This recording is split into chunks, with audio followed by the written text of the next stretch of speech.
Friends, मैं रविकांत स्वागत करता हूं आपका विकांत नर्सिंग एजुकेशन पर, जहां हम आज लेकर आए हैं अगला सेशन, जिसमें हम कंटिन्यू करने वाले हैं पेपर को। ठीक है, यहां पर आपका एमसीक्यू स्क्रीन पर दिया हुआ है। क्वेश्चन को ध्यान से पढ़िए, चारों ऑप्शन को ध्यान से पढ़िए, जो आंसर लगे कमेंट बॉक्स में कमेंट करें।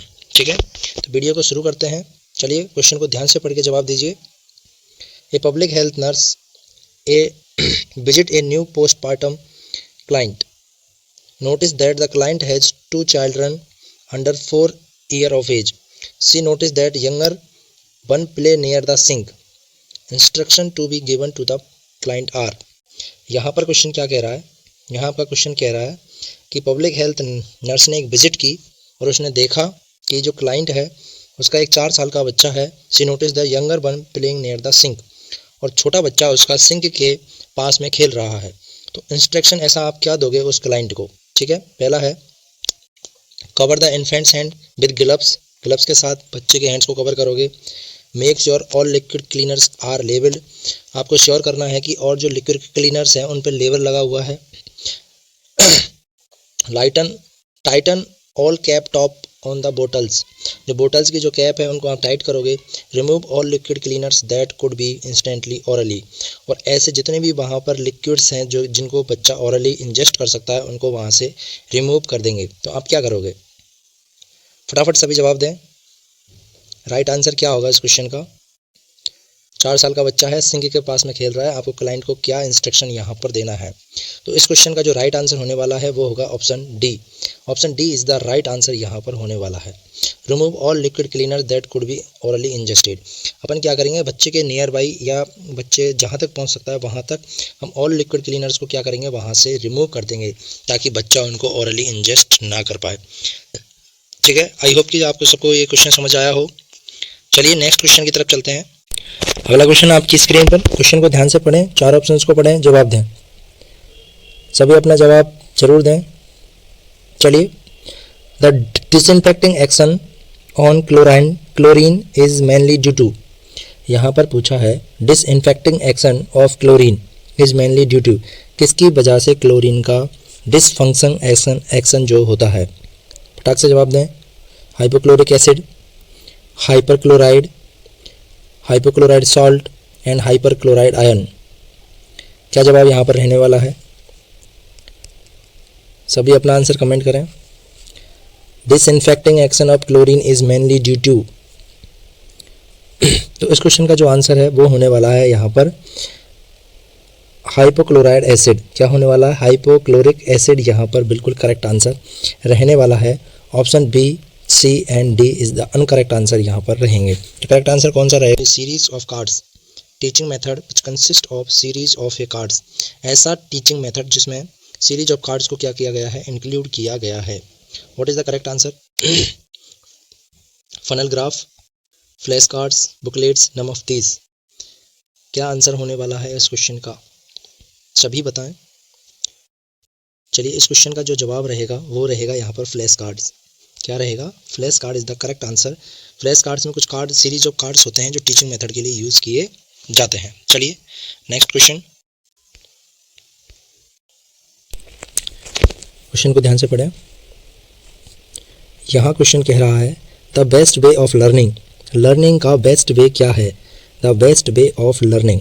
Learning by doing, listening, hearing, none of above. What is the correct answer? Best way of learning यहाँ पर आपसे पूछा जा रहा है.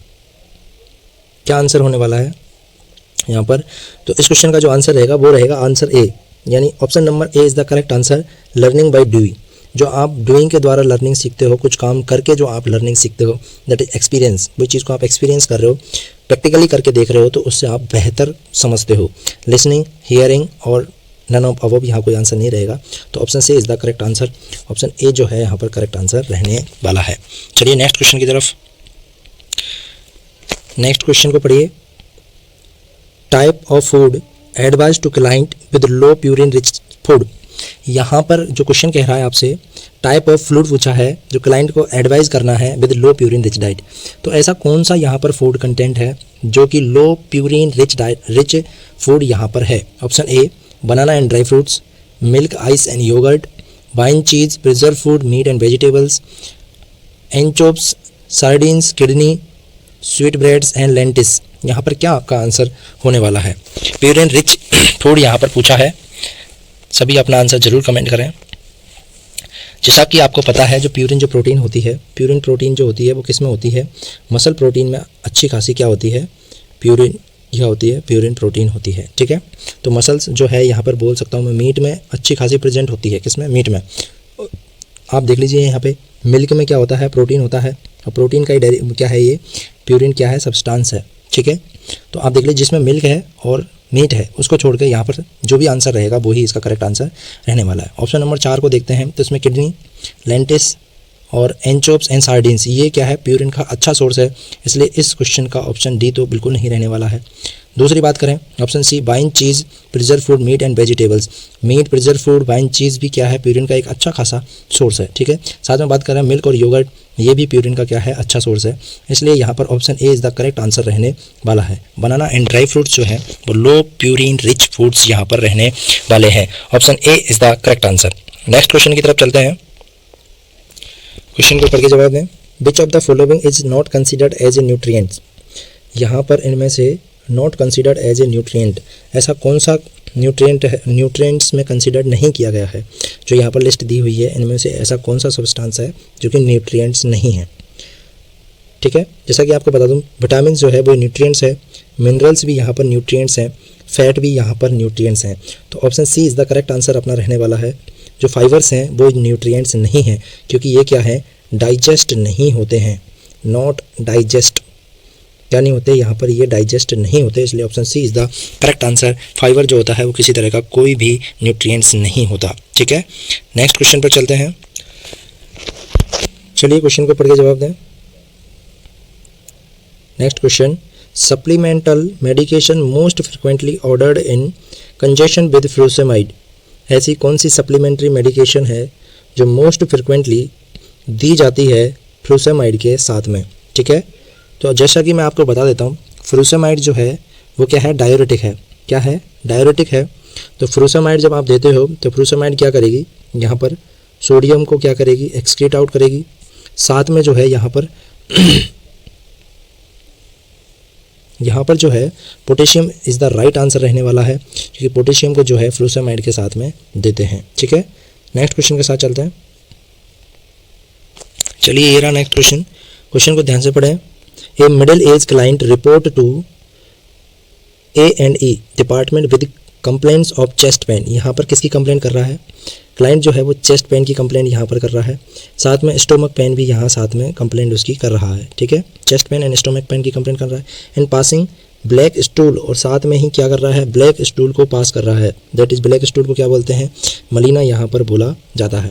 सिंस 1 मंथ, 1 महीने से वो ऐसा ही कर रहा है, ठीक है। Which intervention should be done first. कौन सा इंटरवेंशन ऐसा है जो सबसे पहले यहाँ पर किया जाएगा? प्रायोरिटी वाला क्वेश्चन है, तो क्वेश्चन को ध्यान से पढ़कर, ऑप्शंस को ध्यान से पढ़कर जवाब दें। फटाक से सभी जवाब दें। जैसा कि आप सबको पता है चेस्ट कंप्लेंट यहाँ पर कर रहा है, स्टोमक पेन यहाँ पर हो रहा है। तो आपको पता है कोई भी इमरजेंसी कंडीशन होती है उसमें अगर पेशेंट चेस्ट पेन की कंप्लेंट कर रहा है तो वहाँ पर क्या करते हैं अपन? कार्डियक मॉनिटरिंग करते हैं, क्योंकि हो सकता है पेशेंट किसका हो? एंजाइना या फिर MI का पेशेंट यहाँ पर हो। तो option B, A and D is the uncorrect answer यहाँ पर रहेंगे, और option C is the correct answer. So इस क्वेश्चन का सही आंसर रहेगा ऑप्शन सी। चलिए नेक्स्ट क्वेश्चन पर चलते हैं। अगला question, instruction given to a client of cystitis to avoid prevent recurrent is. यहाँ पर क्या इंस्ट्रक्शन आप देते हो एक क्लाइंट को जो कि सिस्टाइटिस जो है इन्फेक्शन ऑफ ब्लैडर। सिस्टाइटिस किसको बोलते हैं? Infection of bladder. अगर ब्लैडर का क्या हो जाए? इन्फेक्शन हो जाए तो उसको क्या बोलेंगे? सिस्टाइटिस कहते हैं। To avoid prevent recurrence is, मतलब कि जो बार बार यहाँ पर सिस्टाइटिस हो रहा है उसको अवॉइड करने के लिए आप क्लाइंट को क्या यहाँ पर इंस्ट्रक्शन देने वाले हो? Bath in tub, wear cotton panties, use feminine hygiene spray and limit intake of cranberry juice. What is the correct answer? जैसा कि आप सबको पता है अगर आपको बार बार कोई इन्फेक्शन हो रहा है तो आप बाथ एंड टब के अंदर तो नहीं नहाएंगे, क्योंकि हो सकता है इन्फेक्शन होने के ज़्यादा चांस रहे, ठीक है। बियर कॉटन पैंटीज, तो कॉटन पैंटीज में क्या रहेगा? आप जो वॉइड करोगे तो हो सकता है कि कॉटन वेट हो जाए और वहाँ भी इन्फेक्शन के ज़्यादा चांस रहें। यूज़ फेमिनिन हाइजीन स्प्रे, हाँ बिल्कुल करेक्ट आंसर यहाँ पर जाएगा सी। आपको क्या करना है, हाइजीन स्प्रे को यहाँ पर यूज़ करना है, ठीक है। ऑप्शन डी क्या है, limit intake of cranberry juice, तो क्रैनबेरी जूस है उसका इनटेक तो अच्छा खासा करना चाहिए जो इन्फेक्शन में हेल्पफुल रहता है इन्फेक्शन को प्रिवेंट करने के लिए, या ठीक है। तो ऑप्शन सी जो है यूज़ फेमिनिन हाइजीन स्प्रे को आपको क्या करना है, यूज़ करना है। तो option C is the correct answer यहाँ पर होने वाला है। चलिए नेक्स्ट क्वेश्चन की तरफ।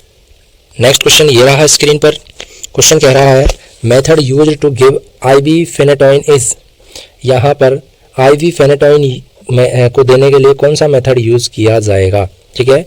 IV फेनेटोइन को देने के लिए कौन सा मेथड यूज़ यहाँ पर करने वाले हैं, ठीक है। यूज़ एन इनलाइन फिल्टर, क्या ये करेंगे।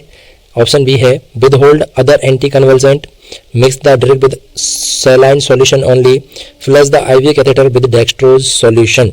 What is the correct answer.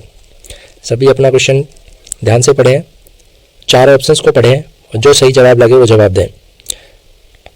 Method use to give IV phenytoin, तो आपको पता है फेनेटोइन एक ऐसी दवा है जिसको ओनली ऑन नॉर्मल सैलाइन के साथ में क्या करना है, मिक्स करना है, और किसी के साथ मिक्स नहीं करते। फेनेटोइन क्या है, एक एंटी कन्वल्जेंट है, क्या है, एंटी कन्वल्जेंट है, ठीक है। तो option A, B and D गलत आंसर होंगे, option C is the correct answer यहाँ पर होने वाला है।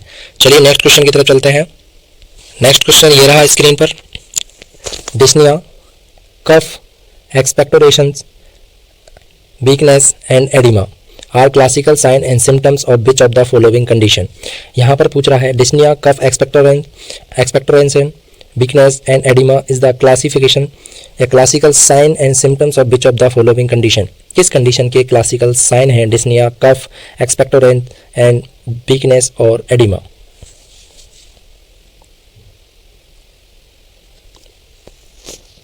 ठीक है, जैसा कि आपको मैं यहाँ ऑप्शन दिए हुए हैं, pericarditis, hypertension, myocardial infection and heart failure. Dyspnoea, cough, expectorant जो है ये जो है रेस्पिरेटरी प्रॉब्लम्स के क्या हैं, क्लासिकल सिम्टम्स हैं। तो यहाँ पर कौन सी ऐसी कंडीशन है जो रेस्पिरेशन से जुड़ी हुई है, ठीक है। तो जैसा कि मैं आपको बता देता हूँ, यहाँ पर पेरिकार्डाइटिस जो है वो हार्ट से रिलेटेड है, तो यहाँ पर ऐसी कोई भी कंडीशन यहाँ नहीं होने वाली है। हाइपरटेंशन नहीं होगा, मायोकार्डियल इन्फेक्शन बिल्कुल नहीं होगा। Option D is the correct answer यहाँ पर होने वाला है। हार्ट फेलियर में क्या होगा, आपका लेफ्ट वेंट्रिकल फेलियर होने की वजह से पल्मोनरी कंजेक्शन यहाँ पर होने के चांस हैं। तो पल्मोनरी कंजेशन होगा तो डिस्निया, कफ, एक्सपेक्टोरेंट और एडिमा जैसी कंडीशन यहाँ देखने को मिलती हैं। ठीक है, आई होप ये क्वेश्चन आपको समझ आ गया हो। नेक्स्ट क्वेश्चन की तरफ चलते हैं। अगला क्वेश्चन ये रहा आपकी स्क्रीन पर। ये बहुत ज़्यादा इंपॉर्टेंट है क्वेश्चन को ध्यान से पढ़ें। क्वेश्चन बहुत ज़्यादा इंपॉर्टेंट है, ठीक है। When medical treatment fail, which of the following invasive procedure is necessary for treating cardiomyopathy. यहाँ पर क्वेश्चन पूछ रहा है व्हेन मेडिकल ट्रीटमेंट जब फेल हो जाता है तो आपको क्या है, एक इन्वेजिव प्रोसीजर यहाँ पर करना है। किसके लिए, कार्डियोमायोपैथी को ट्रीट करने के लिए। तो कौन सा इन्वेजिव प्रोसीजर जो होने वाला है जो यहाँ यूज़ करेंगे, ठीक है। क्या cardiac catheterization, CAVG, heart transplant या इंट्रा ऑर्टिक बलून पंप क्या आप यूज़ करेंगे। फटाक से सभी अपना अपना आंसर कमेंट करें। व्हेन मेडिकल ट्रीटमेंट फेल्स, जब मेडिकल ट्रीटमेंट फेल हो जाए तो कौन सा इन्वेजिव प्रोसीजर है जो आप कार्डियोमायोपैथी को ट्रीट करने के लिए यूज़ करते हैं।